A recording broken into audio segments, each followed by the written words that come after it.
Osman B. tengah mempersiapkan pendirian negara baru dan beberapa wilayah perbatasan menyatakan diri mendukungnya.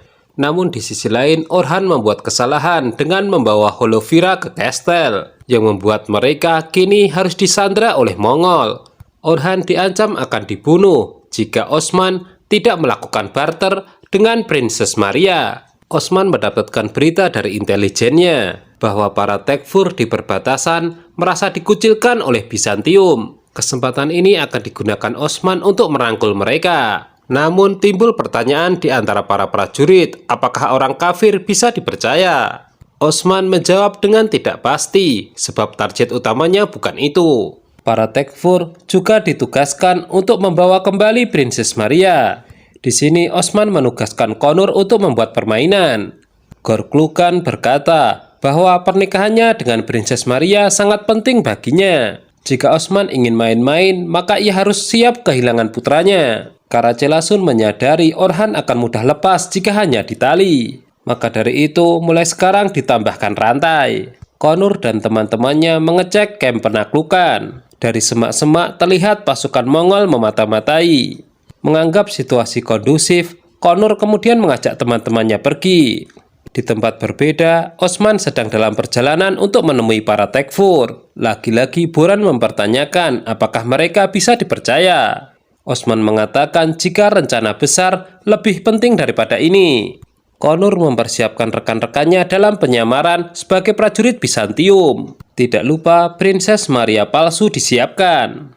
Konur menyuruh mereka berhati-hati dan tiba di kamp Bizantium tepat waktu. Sementara itu, Gorklukan menerima kabar bahwa Konur membuat permainan Putri Maria palsu. Karacelasun kemudian terpancing untuk memberi pelajaran mereka.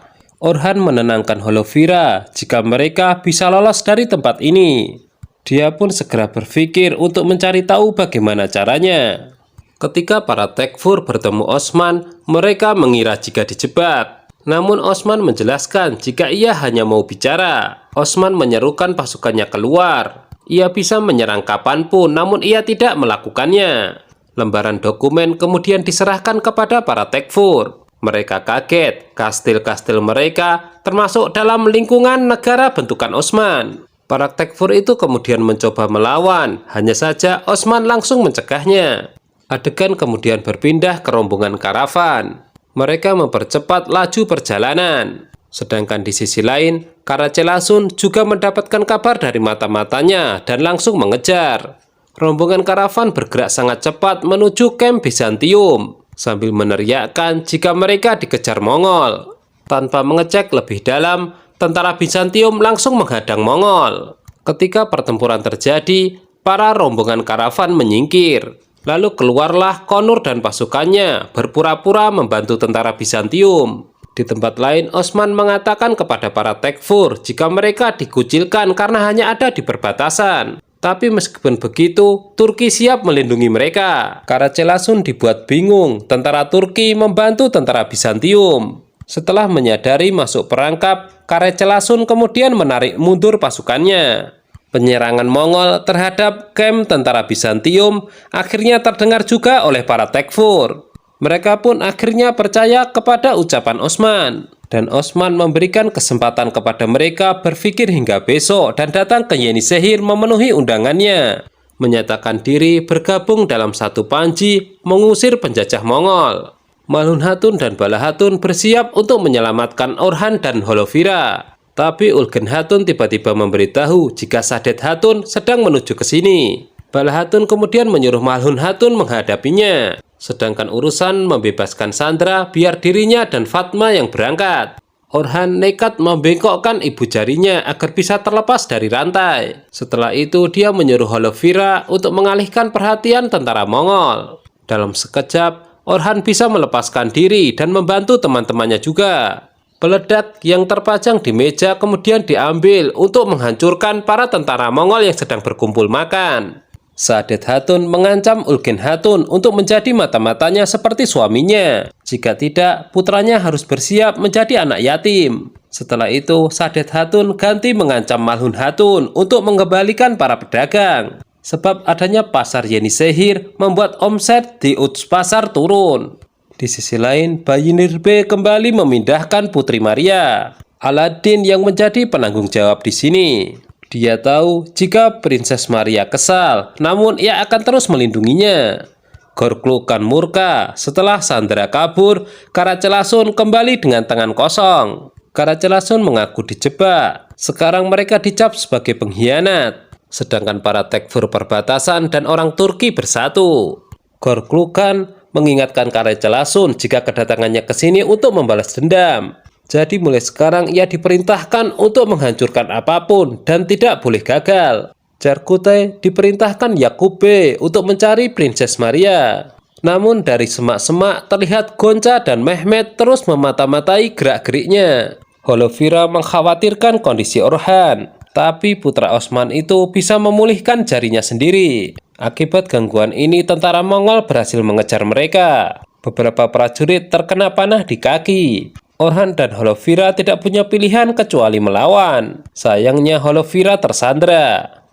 Beruntung Balahatun dan Fatma datang tepat waktu menyelamatkan mereka. Situasi bisa diamankan, tapi Orhan takut ketika Balahatun mengatakan jika mereka akan bertemu dengan Osman. Di tempat lain, Osman kembali bertemu dengan Yunus Emre. Darwis itu menjelaskan jika jebakan orang muslimlah yang paling beruntung. Dulu ketika Rasulullah ingin dibunuh orang kafir, Ali yang menggantikannya. Tapi pada kenyataannya keduanya selamat atas izin Allah. Yunus Emre menyuruh Osman yakin jika jalan orang-orang benar akan dilindungi. Cerkutai meringsek masuk ke tempat penyembunyian Princess Maria. Alaidin dan Bayindirbe kemudian menyandranya. Dengan pelan-pelan, Cerkutai mengatakan jika dia diutus untuk memberitahu agar mereka segera memindahkan Putri Maria. Alasannya karena Yakube juga menginginkan putri itu. Gorklukan menagih janji Yakube untuk membawa kembali Putri Maria. Menurutnya pernikahannya sangat penting. Jika Yakube masih ingin diakui sebagai sultan, bagaimanapun juga tanpa dukungannya, Yakube bukanlah apa-apa dibandingkan Osman. Cerkutai memberitahu jika dirinya pasti diikuti. Jadi perlu pengalihan agar Putri Maria segera bisa dipindahkan. Tampak Putri Maria keluar dari sarangnya. Gonca menyarankan kakaknya untuk memberitahu ayahnya sementara dia berjaga di situ. Namun kakaknya itu menolak sebab ia tahu Gonca pasti tidak tega dengan Alaidin. Ketika bertemu dengan ayahnya, Orhan ingin meminta maaf, namun ayahnya itu menyuruhnya diam. Mehmet dan Gonca akhirnya kembali dan meninggalkan dua penjaga di sana. Yakube tentu saja mengapresiasi kerja keras mereka. Tapi untuk pengambilan Putri Maria, Mehmet meminta ayahnya untuk tidak mengajak serta Gonca. Tentu saja mereka tahu kenapa alasannya. Dan di waktu yang hampir bersamaan, Yakube mendapatkan kabar jika Orhan dan Holovira ada di Yenisehir. Mehmet diperintahkan untuk mengambil Putri Maria, sedangkan Yakube memiliki rencana sebelum pergi ke Yenisehir. Osman menangis di tengah malam meminta pertolongan Allah. Menurutnya, setiap jalan yang ia lalui selalu terjadi kendala. Untuk itu, ia menyerahkan segalanya kepada Sang Pencipta. Keesokan harinya, Osman menjamu para partnernya. Para B merasa tampak aneh. Osman mengundang para tekfur. Tapi di situ Osman menjelaskan jika mereka harus bergabung untuk mengusir Mongol. Di samping itu mereka akan menjadi bagian terbentuknya negara baru. Dengan bergabungnya semua elemen, diharapkan mereka akan semakin kuat. Sampai sini sepertinya tidak ada masalah. Tapi tiba-tiba mereka kedatangan tamu yang memaksa masuk, yaitu Olivia, bibi Holovira. Dan tidak ada yang menduga jika di belakangnya ada Yakube. Sementara itu, di sisi lain, Mehmet kembali ke tempat yang tadi ia intai. Dengan marahnya, ia melihat dua anak buahnya sudah terikat di tiang. Mehmet bersumpah akan membunuh Cerkutai karena berkhianat. Sementara itu, Putri Maria berada di tempat yang aman, dijaga oleh Bayindirbe dan Cerkutai.